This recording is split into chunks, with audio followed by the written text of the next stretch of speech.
I know everything about myself, my You friend. know, you know everything about yourself. I believe that I have a intimate grasp of all the things about myself which matter, which allow me to compete. Right. So there may be things I don't know, but I'm not sure if I particularly need them. So I'm not that interested. Right. What's useful is more important than what's true. Absolutely. Right. And you've developed a framework of thinking about yourself and thinking about reality that's been incredibly effective for you. Completely. Right. What's useful is more, you nailed it. What's useful is more important than what's true. This is an old argument of mine, but I think we discussed it in the last podcast, and I'll say it again. When I say I don't believe in depression, nobody can convince me to believe in depression. That's not a matter of discussing whether depression is real or not. That's a matter of me accepting that my mental model for going through life is more effective if I don't believe I can become a depressed person. Yeah. I don't believe in depression, so I can't be depressed, so that allows me to be more effective. It's not a matter of sitting there going, well, maybe it's true, maybe it isn't. I don't believe in it, so I can't catch it. You shape your own reality through the conviction of your thoughts, your beliefs, and the words that you use. Why else would you adopt any kind of mindset unless it's designed specifically to make you competitive and make you win? You install the software in your mind, right? So if I'm going to install software in my mind. Did you install it? Well, I've tried very hard to curate it. Right, because wasn't it installed by your upbringing? Wasn't it installed by your mother and your father in some way? Good question. Before you were conscious, while you were just a developing child, like something got programmed into your psyche that has to have an impact on you. And those things can't necessarily be known because you were at such a young age. Absolutely. We're all programmed to some degree. I agree with you on this so far. I don't think anybody can escape programming, whether it's society, whether it's a television show, whether it's the people around you, peer pressure, whether it's a religion. We're all programmed to some degree. That's absolutely not really true. What I have done, and what I think most people do not do, is heavily analyze why I hold the beliefs I hold, why they help me. If I don't hold the belief personally, or if I didn't learn it from personal experience, I know where it came from, who tried to teach me that, whether their intentions for me were good or bad. And I've tried very hard to have my mindset rigidly analyzed and make sure that it's put together in a way which benefits me completely and absolutely. And I do not believe in things that take away power from me. Right. I refuse to do that. I would rather say that they are not real. And people will sit here and argue to the end of time that they are real, but they're not real in my world. And I live inside of my mind. So even if you throw me in a Romanian dungeon, the idea that I become a depressed person is not a framework that my mind works within, so I can't become depressed. I can feel a little bit sad, sure, I can feel depressed, but I can't be depressed. They're very different things. So that's just the mindset I've installed, and it's allowed me to be competitive. And I believe, personally, my personal beliefs are that life as a man is hyper-competitive, and whatever software you have in your mind should be designed to make you as competitive as possible, and you shouldn't be believing in absolutely anything else. So I've tried very hard to make sure all of my worldviews and all of my experiences and everything is curated and aimed in a direction which is going to allow me to be a fearsome competitor in all realms of human endeavor. Have there been some of your beliefs or convictions that have been challenged through the sure. experiences that you've had, particularly in the last, recently? Well, people challenge me often.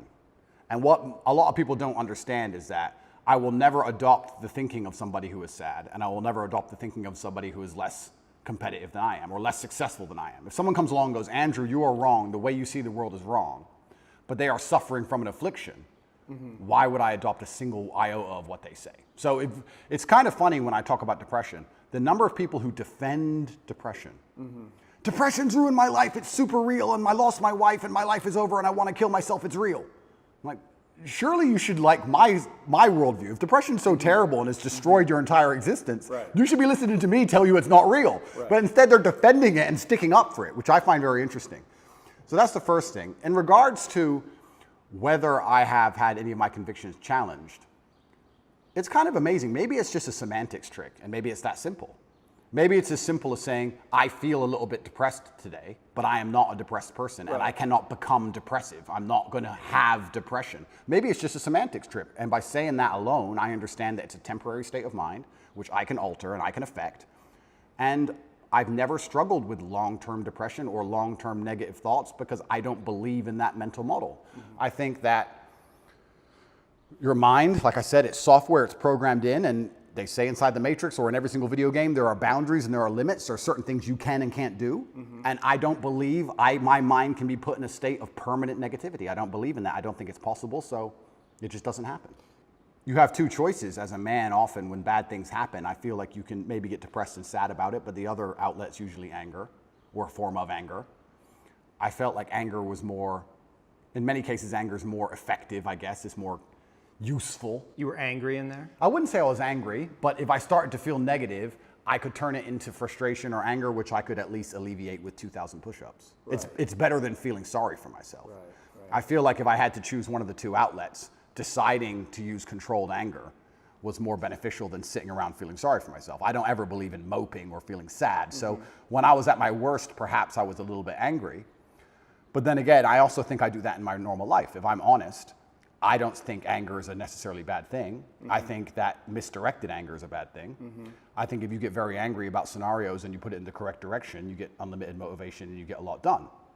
The water behind the dam, it can be destructive, but if it's pushing through the turbine, it powers the town, right? So if I wake up and I go, I want more money, if I can get pissed off enough about it, I can do 36-hour work days, right? So there's nothing wrong with being angry in my world as long as you are putting it in the correct direction. It's uncontrolled anger, I think, is a problem. Right, anger can be used as a fuel and it's necessary. And from my framework, anger sometimes is a mask for pain. I don't feel sorry for myself, and I've developed this mindset of such absolute accountability that even though what happened to me I believe was unfair, and even though I'm completely innocent, I didn't think, why? I didn't think, why is this happening? I didn't think, why me? I didn't think, oh, this is unfair. Like, none of these things crossed my mind. I was like, this is garbage. However, you can't become the most Googled man in the world without, with every light has a dark, right? Like, let's be realistic about this. Yeah. I'm thrown in a jail cell. Do I belong here? No. But am I here? Yes. I was pretty logical about it. And I was like, okay, I've got a lot of things I need to get done. And I would feel angry if I couldn't get them done. This is what I don't understand about people, especially men in the world today. Why are they so worried about being afraid? Why are they so worried about, I was afraid every time I fought. Yeah. I fought anyway. Yeah. Like, I don't let fear guide what I'm going to do. I do what I'm supposed to do regardless of how I feel. So I don't see anything wrong with feeling fearful. I don't see anything wrong with feeling stressed or under pressure or anxious. All these things men are trying to get rid of. And I talk about men specifically. I gender this because I'm a man. I don't know how it feels to be a woman. But all these things that people are trying very hard to get rid of from their brains, I don't see why they need to leave. I will argue the point that if I feel anxious and pressured and stressed and fearful, I will get more done than if I was happy. I think if I was happy, I'd just be hedonistic and just wasting my time. I think that you get a whole bunch done with these negative connotations and negative emotions, and I think that life is suffering and pain, and you're here to go through it, and the sooner you get used to the taste, the more successful you're going to be. I have no interest in trying to change the flavor, my friend. The flavor of life is pain, and I will eat all of it. And it doesn't matter if they put me back in jail or not. I'm not sitting there going, how can I be happy in jail? I will sit in jail and say, yes, this sucks. It's supposed to suck. Yes, I'm not enjoying this. Yes, I'm anxious and paranoid. And yes, that guy might stab me. And yes, I can't sleep. And I miss my family. And this is what's supposed to happen to me. And this is how I become the best man I can possibly be. And I'm going to succeed regardless.